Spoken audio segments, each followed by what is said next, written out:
Paul's letter to Philemon. It was written during one of Paul's many imprisonments, and it's actually his shortest letter in the New Testament. But don't let its size trick you. It's actually one of the most explosive things that Paul ever wrote.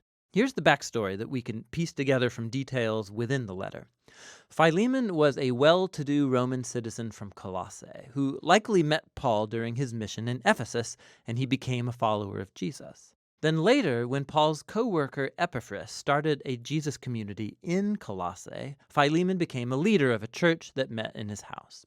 Now, Philemon, like all household patriarchs in the Roman world, owned slaves, one of whom was named Onesimus. And at some point, these two had a serious conflict. Onesimus wronged Philemon in some way. Maybe it was theft, or maybe he cheated him. We don't exactly know. But afterwards, Onesimus ran away.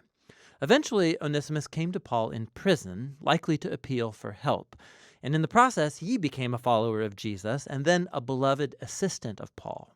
And so Paul finds himself in a very difficult and delicate situation as he writes this letter. He's going to ask Philemon not just to forgive Onesimus and receive him back, but to embrace him as a brother in the Messiah and no longer as a slave. Here's how he does it. Paul opens with a prayer, first praising Philemon and thanking God for the love and faithfulness he's shown to Jesus, to his people. And he then paves the way for his request with this line: I pray that the partnership that springs from your faith may effectively lead you to recognize all the good things at work in us, leading us into the Messiah. Now, a key word here is partnership, or in Greek, koinonia. It means sharing or mutual participation. It's when two or more people receive something together and share in it, becoming partners. Paul's saying that faithfulness to Jesus means recognizing that all of his followers are equal partners who share together in the gift of God's love and grace. And for Paul, this experience of koinonia among Jesus' followers, it's not just an idea that you think about, it's something that you do in your relationships. Which moves Paul on to his request. He finally brings up Onesimus. He says that he's become Paul's child in prison, meaning that Paul led Onesimus to dedicate his life and allegiance to Jesus, and so Paul and Onesimus are now family members in the Messiah. He's been serving Paul faithfully in prison, and even though Paul wants to keep him around, he knows that this unresolved conflict with Philemon has to be reconciled if they say that they're followers of Jesus. Which moves Paul on to his bold request, that Philemon receive Onesimus back, no longer as a slave, but as more than a slave, as a beloved brother in the Lord. Now, this is a really tall order.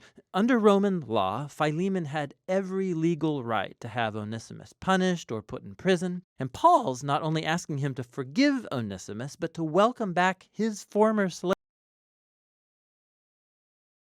a family member. This is way more than kindness. This is unheard of.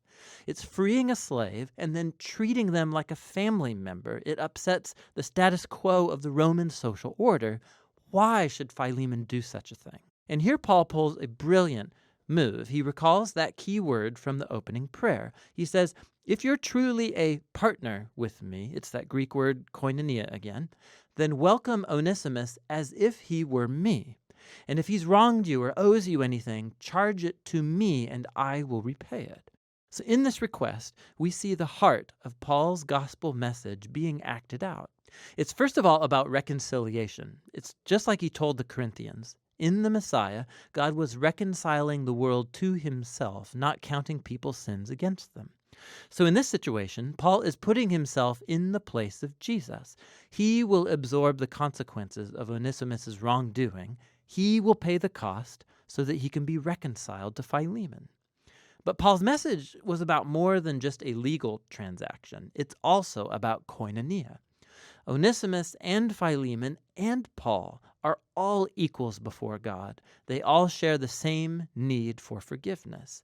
And so the ground is level before the cross, which means that Philemon and Onesimus can no longer relate to each other as master and slave. They're family members. They're brothers in the Messiah.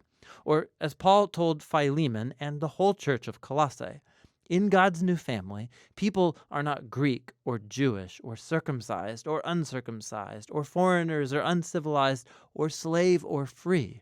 but the Messiah is all and is in all people.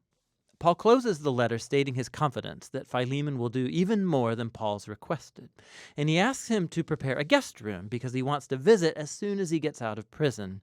And then with some final greetings, Paul ends the letter. Paul's letter to Philemon is powerful for many reasons. It's the only letter where Paul doesn't explicitly mention Jesus' death or resurrection, and this is not an oversight. He doesn't need to explain the cross with words because he's demonstrating it through his actions. Paul's embodying here the meaning of the cross. He has made himself the place through which Onesimus and Philemon are reconciled to God and then to each other.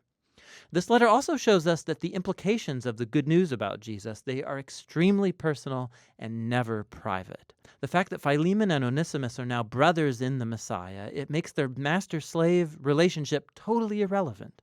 The family of Jesus' people is the place where all are equal recipients of God's grace. It's a new kind of society, or a new humanity, as he called it in the letter to the Colossians, where people's value and social status, it's not defined by race or gender or social or economic class. In the Messiah, there are simply new humans who are equal partners, who share together in God's healing mercy through Jesus.